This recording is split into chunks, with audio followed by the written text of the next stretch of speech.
বাংলাদেশের ছাত্র আন্দোলনের জয় দেখে এবার পাকিস্তানও শুরু হয়ে গেছে আন্দোলন।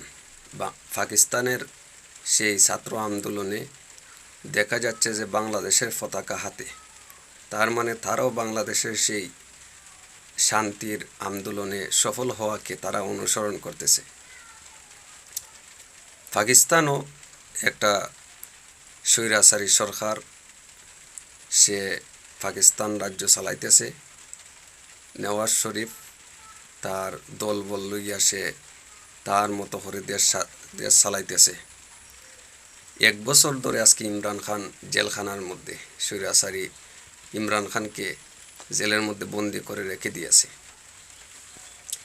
আর এখন বাংলাদেশের সেই আন্দোলনে যখন বাংলাদেশের স্টুডেন্টরা জয় হয়েছে, সফল হয়েছে, তারাও তাকিয়েছিল যে বাংলাদেশের স্টুডেন্টগুলো যদি সফল হয়, জয় হয়, তাদেরকেও আমরা অনুসরণ করব, তাদের মতন আমরাও আমাদের দেশে এই স্বৈরাচারীকে পতন করিয়া ছাড়ব।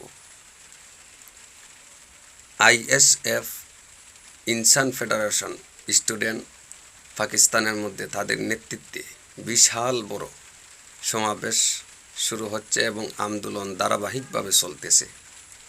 সেই জায়গায় যুবকদের আইডল হিসাবে, যুবকদের একটা আস্থাভাজন ব্যক্তি হিসাবে তারা ইমরান খানকে খুব মহব্বত করে। সেই জায়গার ইনসাফ স্টুডেন্ট ফেডারেশন তারা চাইতেছে যে আবার ইমরান খান ক্ষমতায় আসুক, কারণ ইমরান খান ভালো একজন লোক ছিল।